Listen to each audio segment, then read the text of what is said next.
کہ محمد رسول صلی اللہ علیہ وسلم نے فرمایا تھا یہ میری امت 73 گروہوں میں تقسیم ہوگی، ایک جماعت جنت میں جائے گی اور وہ جماعت اس منہج پہ چل رہی ہوگی جس پہ میں اور میرے صحابہ کرام ہیں۔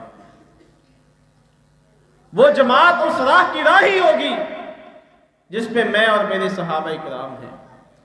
اللہ کے رسول اور آپ کے صحابہ کس راستے پہ گامزن تھے؟ ان کے پاس کون سا منہج تھا؟ وہ کتاب اللہ اور سنت رسول کو ماننے والے تھے۔ آسمان سے وحی آتی، رسول اللہ صلی اللہ علیہ وسلم کی زبان اس کی تشریح اور توضیح کر دیتی، صحابہ کرام اس کو اپنا لیا کرتے تھے۔ لیکن آج ہم اہل حدیث بھی اسی منہج کے داعی اور دعوے دار ہیں، لیکن نہ ہماری خوشیاں اس کے مطابق ہیں، نہ ہمارے غم اس کے مطابق ہیں۔ کیا خود کو اہل حدیث کہلوانے والوں کے گھروں میں جب شادی ہوتی ہے تو ڈول نہیں پیٹے جاتے ہیں؟ ایسا ہوتا ہے کہ نہیں ہوتا ہے؟ خود کو اہل حدیث کہلوانے والے شادی کے موقع پر موویاں اور فلمیں نہیں بنواتے ہیں؟ خود کو اہل حدیث کہلوانے والے بلا وجہ کی تصویریں نہیں کھنچواتے رہتے ہیں، سیلفیاں نہیں لیتے اور دیتے رہتے ہیں؟ خود کو اہل الحدیث کہلوانے والے شادیوں کے موقع پر رشتہ داری کرتے ہوئے کون سا معیار اپنے پاس رکھتے ہیں؟ کتنے ہیں جو والدین بچوں کا رشتہ کرتے ہوئے دین کو ترجیح دیتے ہیں، دین سے متعلق خبرگیری کرتے ہیں؟ کبھی انہوں نے سوچا کہ جس کے ساتھ رشتہ کر رہے ہیں یہ نماز بھی پڑھتا ہے کہ نہیں پڑھتا ہے؟ یہ ضرور دیکھیں کہ دکانداری اس کی چلتی ہے کہ نہیں چلتی ہے، اس کی آمدن دن کی کتنی ہے، اس کے پاس گاہک کتنے آتے ہیں، اس کا معاشرے میں سٹیٹس کیا ہے، اس کے نام مکان ہے کہ نہیں ہے، اپنا کاروبار کرتا ہے کہ نہیں کرتا ہے، کوئی ملازمت جاب ہے کہ نہیں ہے۔ کبھی ہم نے دیکھا کہ یہ نماز پڑھتا ہے کہ نہیں پڑھتا ہے، رمضان آتا ہے اس نے کبھی روزے رکھے کہ نہیں رکھے، اس کا کاروبار نصاب زکوٰۃ کو پہنچ چکا ہے، یہ اس کو حلال بھی کر رہا ہے یا حرام ہی کھاتا جا رہا ہے، زکوٰۃ دیتا ہے کہ نہیں دیتا ہے۔ کبھی ہم اہل حدیث نے اس معیار کو جانچنے کی کوشش کی ہے؟ نہیں کرتے ہیں، اس لیے کہ ہم نام کے ہیں، کام کے نہیں ہیں۔ ہم گفتار کے غازی ہیں، کردار کے نہیں ہیں۔ آپ غمی کے موقع کو دیکھ لیجئے گا، اموات ہوتی ہیں، فوتگیاں ہو جاتی ہیں، تو کیا اہل الحدیث کے گھر میں بچھنے والی، چٹائی پہ بیٹھنے والے ہاتھ اٹھا نہیں دیتے ہیں دعا کے لیے؟ یہ کون سی شریعت سے انہوں نے سیکھا ہے؟ یہ کہاں سے ان کو پتا چلا ہے؟ کیا یہ بھی لوگوں کا منہ رکھنے کے لیے جا کے فاتحہ نہیں پڑھتے ہیں؟ کیا یہ لوگوں کو دکھانے کے لیے وہاں جا کے ہاتھ نہیں اٹھاتے ہیں؟ نہ اپنے مسلک کی پاسداری کرتے ہیں، نہ عقیدے اور منہج کی قیادت کا لحاظ کرتے ہیں، بس دیکھا دیکھی اس راہ پہ چل پڑے ہیں جس راہ سے کبھی یہ لوگوں کو روک کے کتاب و سنت کے قریب لایا کرتے تھے۔ اپنے معاملات دیکھ لیجئے گا، اپنی عادات کو دیکھ لیجئے گا۔ نوجوان خود کو اہل الحدیث کہلاتے ہیں لیکن داڑھی مونڈتے ہیں، تو کس نبی کے ساتھ تم نے اپنا ناطہ جوڑنے کی کوشش کی ہے جس نبی نے بار بار داڑھی رکھنے کا حکم دیا ہے؟ خود کو اہل الحدیث کہلاتے ہیں لیکن کبھی شلوار کو ٹخنوں سے اوپر کرنے کی کوشش نہیں کرتے ہیں، کبھی اپنے لباس کو اس کے مطابق نہیں سلواتے ہیں کہ میری شلوار ہمیشہ ٹخنوں سے اوپر رہے۔ چلتے پھرتے آپ کو نوجوان اہل الحدیث نظر آئیں گے۔ کیا یہ صرف نماز کے لیے ہی ہے کہ آپ نماز کے لیے آئے اور شلوار کو اوپر کر لیا، جیسے ہی نماز جماعت مکمل ہوئی اسی مسجد میں کھڑے ہوئے لوگ پاؤں چھڑک رہے ہوتے ہیں، اپنی شلوار سیدھی کر رہے ہوتے ہیں؟ اسی کا نام اہل حدیثیت ہے، یہی منہج کتاب و سنت ہے۔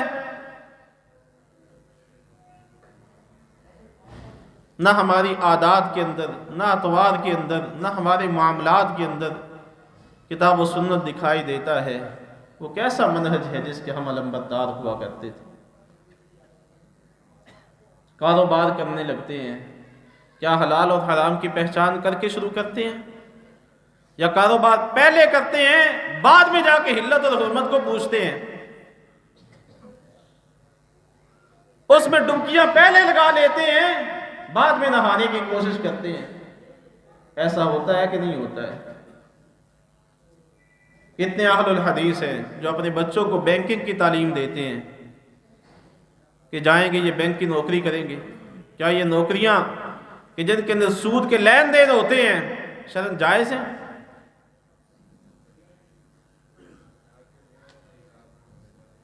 تو اللہ تعالیٰ نے اہل الحدیث کو ایک ایسا منہج دیا تھا جو سب سے نکھرا ہوا تھا، نتھرا ہوا تھا، جس کا دور دور تک کوئی مد مقابل نہیں تھا۔ اور جب تک مسلمانوں نے، اہل الحدیث نے اس کے ساتھ وفا کی، اللہ تعالیٰ نے ان کو عزتوں سے نوازا۔ اور جب یہ اس سے پیچھے ہٹے، نتیجتاً لوگوں نے سمجھا کہ یہ بھی ایک فرقہ ہے، یہ بھی ایک بات کی طرف بلانے والے ہیں، ان میں اور فلانوں میں کوئی فرق نہیں ہے، بس ان کے اپنے چکر ہیں اور کوئی بات نہیں ہے۔ حالانکہ اللہ کی قسم یہ چکر نہیں ہے، یہ وہ منہج ہے جس پہ صحابہ اکرام ساری زندگی ڈٹے رہے، اور اس پہ چلتے ہوئے انہوں نے اپنوں کی رشتہ داریوں کو خاطر میں نہیں لائے تھے۔ یہ نہیں دیکھا تھا کہ فلاں معاملے میں یہ نہیں کریں گے تو ناک کٹ جائے گی، فلاں روٹھ جائے گا، فلاں روٹھ جائے گا۔ بس دیکھا تو یہ کہ اللہ کیا کہتا ہے اور اس کا رسول کیا کہتا ہے۔ لیکن ہم نہیں دیکھتے ہیں، بڑے کمزور ہو چکے ہیں۔ اس راہ کی طرف پلٹنا پڑے گا جس راہ پہ صحابہ کرام جب چلے تو دنیا والے دشمن بن گئے تھے، کیونکہ انہوں نے جب محمد کو رسول مانا تو پھر کسی کی نہیں مانی ہے تو محمد رسول اللہ کی مانی ہے۔ ہم نے اللہ کے رسول کو رسول ماننے کے باوجود بھی بہت سو کی مانی ہے اور مانتے چلے جا رہے ہیں۔ اپنے متعلق سوچئے گا، اپنی اولاد سے متعلق سوچئے گا۔ یہ دنیا چند دنوں کی ہے، کسی کو کوئی پتہ نہیں ہے کہ آج کی رات اسے بستر پہ نصیب ہونی ہے کہ نہیں ہونی ہے۔ لیکن ہر بندہ اپنا جائزہ لے، کیا میں اس قابل ہوں کہ اپنی اس حالت اور کیفیت میں اللہ کا سامنا کر سکوں، اپنے معاملات کا جواب دے سکوں، اپنے اخلاق و کردار سے متعلق اللہ تبارک و تعالیٰ کے جو سوالات ہوں ان کو اچھے انداز سے جواباً پیش کر سکوں۔ یقیناً میں اور آپ جب خود کو اس محاسبے میں لے کے آئیں گے تو پھر کچھ خیر آ جائے گی، اور اگر ہم اپنا محاسبہ ترک کر بیٹھے تو پھر خیر نہیں، شر ہی شر آئے گا۔ پھر بیماریاں پیدا ہوں گی، مسائل پیدا ہوں گے، اور مسائل بھی ایسے کہ جو نسلوں کو بگاڑ کے رکھ دیں گے، ختم ہونے کا نام نہیں لیں گے، اور ہم ہاتھ پہ ہاتھ دھرے کفِ افسوس ملتے رہ جائیں گے۔ پلٹ آئیے اس راہ کی طرف جس راہ پہ چلنے والوں کو اللہ تبارک و تعالی نے فرمایا تھا فَإِنْ آمَنُوا بِمِثْلِ مَا آمَنْتُمْ بِهِ فَقَدِ اهْتَدَوْا۔ ہدایت ایسا ایمان لانے کے اندر ملتی ہے جیسا ایمان صحابہ کرام لائے تھے۔ پلٹ آئیے اس راستے پہ کہ جس راستے پہ چلنے والے مومنوں سے متعلق اللہ تعالیٰ نے مدینہ والوں کو کہا تھا آمنوا کما آمن الناس، ایمان اس طرح لاؤ گے جس طرح یہ انسانیت کے علمبردار ایمان لائے ہیں تو پھر تمہارے ایمان کی ویلیو بنے گی۔ پلٹ آؤ اس راستے کی طرف جس راستے سے ہٹنے والوں کو اللہ نے جہنم کی وعید سنائی۔ وہ سبیل المؤمنین کیا ہے؟ وہ صحابہ کرام کا راستہ ہے جس راستے پہ چل کے وہ دنیا میں اللہ کے ہاں مقام پا گئے تھے، دنیا میں معزز گردانے گئے تھے۔ اللہ تعالی ہم سب کو توفیق دے ہم اپنی اصلاح کر سکیں، اپنی نمازوں کی اصلاح کر سکیں، ارکان اسلام کی اصلاح کر سکیں، ایمانیات سے متعلق جو ہمارے ذمہ عائد ہونے والے عقائد ہیں ان کی اصلاح کر سکیں۔ اب یہ بات کبھی نہ بھولیے گا کہ جنت مومنوں کے لیے ہے، اس بندے کو جنت ملنی ہے جس بندے کے پاس ایمان موجود ہوگا۔ یہ صرف اہل حدیث کہلوانے سے بندہ یہ سمجھے کہ میرا ایمان اب لٹ سے بھی زیادہ مضبوط ہو گیا ہے اور ہو بھی بے نمازی، روزے بھی نہ رکھتا ہو، زکوٰۃ بھی نہ دیتا ہو، حج فرض ہے نہیں کر رہا ہے، ساری اپنی منمانیاں کرتا رہا ہو، تو یہ اس کی بھول ہے۔ ایسے جنت نہیں ملے گی، ایسے جنت کے سودے نہیں ہوں گے۔ ایمان کے لیے کم سے کم 11 چیزیں لازم ہیں، ان میں سے 5 ارکان اسلام ہیں۔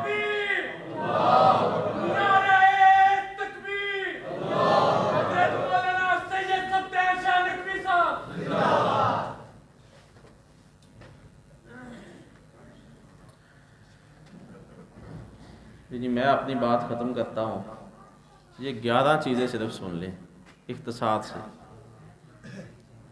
5 ارکان اسلام جن کو رسول اللہ صلی اللہ علیہ وسلم نے بیان کیا، اور 6 ایمانیات سے متعلق وہ بنیادی عقائد ہیں جن کا ذکر حدیث جبریل میں موجود ہے۔ اور جب یہ 11 چیزیں بندے کے پاس ہوں گی، ان کا مالک بندہ بنے گا، اس کے عقیدے، اس کے نظریے اور کردار سے یہ جھلکیں گی، تو پھر بندے کے پاس تھوڑا سا ایمان آئے گا۔ آگے پھر ایمان کے 70 سے زائد شعبے ہیں، جیسے جیسے وہ عملی طور پہ مستحکم ہوتا جائے گا، اس کا ایمان مضبوط سے مضبوط ہوتا چلا جائے گا۔ اللہ تعالی ہم سب کو مومن بنائیں، اللہ تعالی ہمیں ایمان کی حالت میں اس دنیا سے اٹھائے۔ اسی لیے نبی علیہ الصلوۃ والسلام یہ دعا کرتے تھے، اللہم من احییتہ منا فاحیہ علی الاسلام ومن توفیتہ منا فتوفہ علی الایمان۔ تو ایمان والی موت رسول اللہ صلی اللہ علیہ وسلم نے مانگی ہے۔ یہ اللہ سے سوال کیجیے گا، اور یہ پھر اسی کو ملے گی کہ جو ایمان کے تقاضوں کو پورا کرتا رہے گا۔ اللہ تعالی ہم سب کے حال پہ رحم فرمائیں، ہمیں خیر پہ رکھیں، ہر قسم کے شر سے اللہ تعالی ہمیں محفوظ فرمائیں۔ اللہ تعالی ہم سب کو اسلام والی زندگی نصیب کریں، ایمان والی موت دیں۔ اللہ تعالی ہم سب کو نمازی بنائیں، روزے رکھنے والا بنائیں، زکوٰۃ دینے والا بنائیں۔ اللہ تعالی ہمیں توفیق دیں کہ ہم خیر کے معاملات میں ایک دوسرے کے معاون بن سکیں، ہر شر سے ہم خود بھی بچ سکیں اور دوسروں کو بچنے کی تلقین کر سکیں۔ آمین۔ سبحان ربک رب العزت عما یصفون۔